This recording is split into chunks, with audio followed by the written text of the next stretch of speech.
আমরা কারি কারি bundle bundle টাকা ছেড়ে আমার জামাইকে নিয়ে আসবো। কারি কারি বান্ডিল বান্ডিল টাকা ছেড়ে জামাইকে ছাড়িয়ে আনার কথা বলে আলোচনায় আসে চট্টগ্রামের শীর্ষ সন্ত্রাসী সাজ্জাদের স্ত্রী তামান্না, যা দ্রুত সোশ্যাল মিডিয়ায় ভাইরাল হয়ে টক অফ দ্য কান্ট্রিতে পরিণত হয়। তার সেই বক্তব্য দেশের আইন ও নিরাপত্তা সংস্থাকে রীতিমতো চূড়ান্ত অপমান করেছে। এখন আমার জামাই আইনি প্রক্রিয়া শেষ করে আমার কাছে আসবে।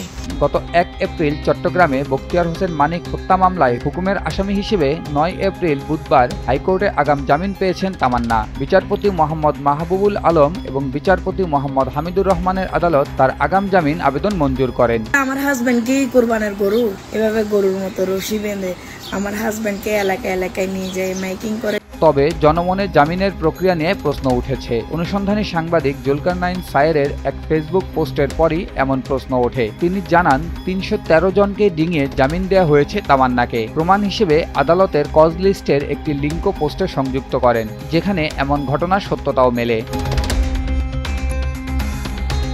সায়ের তার পোস্টে লেখেন, আশ্চর্যের বিষয় হলো আজ বিজয় 71 ভবনের 215 নম্বর কোর্টে 9 তলায় বিচারপতি মোহাম্মদ মাহবুবুল আলম ও বিচারপতি মোহাম্মদ হামিদুর রহমান পরিচালিত 547টি মামলার আগাম জামিনের শুনানি থাকলেও দুপুর 1:15 পর্যন্ত সিরিয়াল নম্বর 150 পর্যন্ত শুনানি চলে এবং তার পরপরই বিচারক সাজ্জাদের স্ত্রী শারমিন আক্তার তামান্নার মামলায় চলে যান এবং 1 মিনিটের মধ্যেই জামিন শুনানি করেন। এরপর তিনি দ্রুততার সাথে আরও কয়েকটি মামলার শুনানি শেষ করেন। হাইকোর্টের ওয়েবসাইটে প্রকাশিত তথ্য বলছে, এই কোর্টে 547টি মামলার মধ্যে 63টি মামলা শুনানি করেন বুধবার এবং 20 এপ্রিলের আগে আজই কোর্টের শেষ কার্যদিবস ছিল। একই আদালত আজ আওয়ামী লীগের উল্লেখযোগ্য সংখ্যক নেতাকর্মীকেও আগাম জামিন দেয় বলে সূত্রের বরাতে জানা যায়।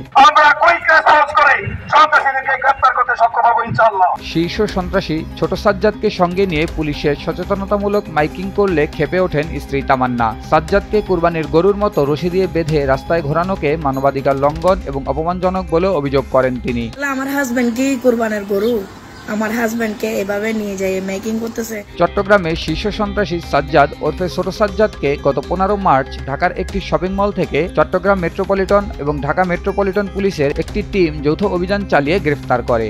গত 30 মার্চ রাতে চট্টগ্রামে সংগঠিত জোড়া খুনের মামলায় পুলিশের তালিকাভুক্ত শীর্ষ সন্ত্রাসী ছোট সাজ্জাদকে গ্রেফতার দেখানো হয়। তো এখন আমিও তো মেয়ে মানুষ, আমাকেও 2-3টা মামলা দিয়ে বসে আছে। পুলিশের তথ্যানুসারে ছোট সাজ্জাদ চট্টগ্রামের আরেক দুর্ধর্ষ সন্ত্রাসী সাজ্জাদ আলীর অনুসারী। তার বিরুদ্ধে হত্যা, অস্ত্র, চাঁদাবাজির 10টি মামলা রয়েছে। 2024 সালে 17 জুলাই চান্দগাঁও থানা পুলিশ অস্ত্রসহ ছোট সাজ্জাদকে গ্রেফতার করে। পরের মাসেই জামিনে বের হয়ে আসেন তিনি। একই বছরের 5 আগস্ট রাজনৈতিক পট পরিবর্তনের পর সাজ্জাদ বেপরোয়া হয়ে ওঠে। গত বছরের 18 সেপ্টেম্বর নগরীর বাইজিদ বোস্তামি থানার কালারপোল এলাকায় নির্মাণাধীন ভবনে চাঁদা না পেয়ে গুলি করে সাজ্জাদ। এরপর 4 ডিসেম্বর নগরীর অক্সিজেন এলাকায় পুলিশের অভিযানে গেলে গুলি ছুটতে ছুটতে পালিয়ে যায় সাজ্জাদ। সর্বশেষ গত 27 জানুয়ারি ডাকাতির প্রস্তুতির সময় তার 6 সহযোগীকে গ্রেফতার করে পুলিশ। গত 28 জানুয়ারি নিজের ফেসবুক অ্যাকাউন্ট থেকে লাইভে এসে বাইজিদ বোস্তামি থানার ওসিকে হুমকি দেয় সাজ্জাদ। এ ঘটনায় ওসি আরিফ হাসান সাধারণ ডায়েরি করেন। সাজ্জাদের সন্ধান চেয়ে পুরস্কার ঘোষণা করা হয়। এরপরই সাজ্জাদকে ধরতে মাঠে নামে Chittagong metropolitan police. News desk, Desh TV.